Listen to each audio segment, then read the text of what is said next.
ایک حدیث میں نے البدایہ میں پڑھی، اور جب روایت پڑھی نا تو پڑھ کے میں نے کتاب بند کر دی. میں نے کہا بس بھائی اب اس سے آگے کہاں جانا ہے کسی نے، یہ تو حد ہے، اس عنوان پر حد ہے. حضرت انس بن مالک حدیث کے راوی، میری طرف دیکھیے گا، حضرت انس بن مالک حدیث کے راوی ہیں، توجہ کرنا.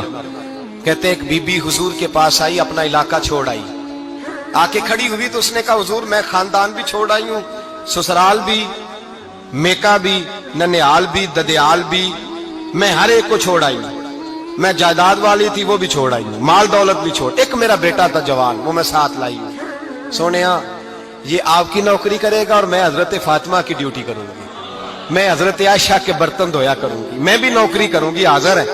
فرماتے ہیں رسول پاک نے بچہ اصحاب صفہ میں رکھ لیا، اصحاب صفہ میں، اور بی بی کو نبی پاک صلی اللہ علیہ وسلم نے عورتوں کے ساتھ متعین کیا. حضرت انس کہتے ہیں وہ نوجوان بڑا پیارا، بڑا میٹھا، بڑا دھیما، بڑا وفاشار، وہ سبق اچھی طرح یاد کرتا، وہ نماز دلچسپی سے پڑھتا، وہ حضور کی باتوں کو غور سے سنتا، وہ رسیلا، وہ سنجیدہ، وہ کم گو، وہ میٹھا، وہ پیارا. کہتے ہیں بڑی دلکشا طبیعت، اس کی مقناطیسی سی شخصیت، طبیعت کھنچی چلی جائے اس کی طرف، بڑا حسین و جمیل وہ نوجوان. اس ماں بیٹے کے تذکرے ہونے لگے کہ بڑی جائیدادیں چھوڑ کے آئے، بڑے مال والے، انہوں نے بڑی قربانی دی ہے، ہر رشتہ ناتا توڑ کے رب رسول سے یارانہ لگایا ہے، اللہ بڑا بے نیاز ہے. وہ بچہ بیمار ہو گیا، شدید علیل ہوا. حضرت انس بن مالک فرماتے ہیں ہم قریب جا کے بیٹھے تیمارداری کرنے تو اتنا علیل ہوا کہ اس کا وجود کانپنے لگا. کہتے ہیں کچھ ہی دیر گزری تو اس نے کلمہ پڑھا، روح پرواز کر گئی، روح پرواز کر گئی، سننا روح پرواز کر گئی. کہتے ہیں نبی پاک صلی اللہ علیہ وسلم کو بلایا، حضور آئے تو آنکھوں میں آنسو. نبی پاک صلی اللہ علیہ وسلم نے سر پہ ہاتھ پھیرا اور پہلے حضور نے جملے ارشاد فرمایا تم غسل دو، کفن دو، میں خود اس کا جنازہ پڑھاؤں گا. پھر حضور نے فرمایا نہیں، اسے غسل نہیں دینا. ارادہ بدل گیا، پروگرام تبدیل ہو گیا، اسے غسل نہیں دینا، کفن نہیں دینا. حضور کیا کرے؟ فرمایا اس کی اماں کو جا کے بتاؤ. یہ نہیں فرمایا بلا کے لاؤ، اماں کو جا کے بتاؤ. حضرت انس کہتے ہیں میں نے کوئی نرالا سے رنگ دیکھا، کوئی منفرد سا انداز دیکھا، ہمیں بھیج دیا اماں کو بلاؤ، اور خود نبی پاک اس کمرے سے نکل گئے اور حضور کے آنسو بھی یکدم خشک ہو گئے، مزاج بدل گیا، پریشانی بدل. اماں کو بلاؤ اس کی. تو نہیں ارادہ ہے محبوب کیا ہے، ارادہ ہے خدا کیا ہے؟ کہ اس کی اماں کو جا کے خبر دی. تو ماں کو تو بس کوئی اتنا بتا دے کہ بیٹا سائیکل سے گر گیا ہے، سائیکل سے گر گیا ہے. اماں ساری رات سوتی نہیں.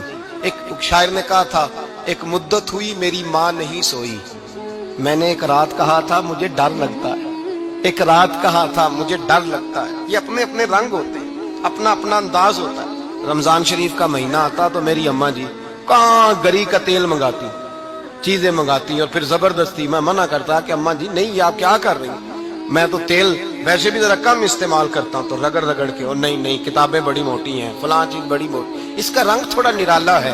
اور یہ جو ماں کا رنگ ہے نا، اس جیسا رنگ دوسرا ملتا بھی کوئی نہیں دنیا میں.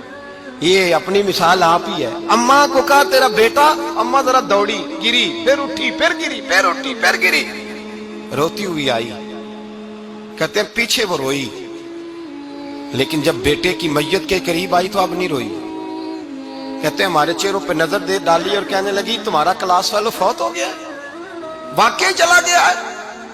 کہاں پردہ کر، واقعی کہاں؟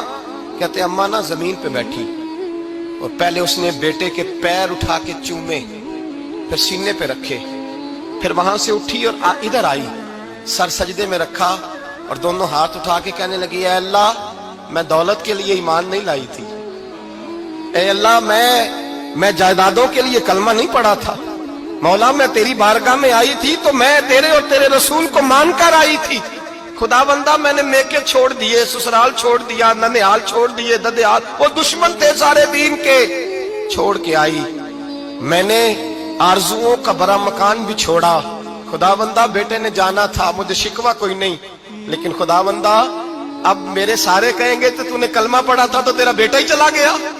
اے اللہ کی اگر نے دل مسلم کی دل جوئی نہیں، تانا دیں گے بت کے مسلم کا خدا کوئی نہیں. اے اللہ میرا یقین کہتا ہے کہ اگر تو مارنے پہ قادر ہے تو تو زندگی دینے پہ بھی قادر ہے. خدا بندہ کافروں کو راضی نہ کر، وہ خوش ہو جائیں گے، وہ مجھ پہ تانے کسیں گے، پھپتیاں کسیں گے. اے عرش کے مالک، رحمت کا دروازہ کھول، میں تیرے نبی کی بارگاہ ناز میں رہتی ہوں، نظر فرما. حضرت انس بن مالک فرماتے ہیں ایمان، یقین اور استقامت کے ساتھ اس نے جب دعا مانگی تو ہم نے مسجد نبوی کے صحن میں عجیب نظارہ دیکھا. ایک ماں نے دعا مانگی تو بیٹا اٹھ کے بیٹھ گیا.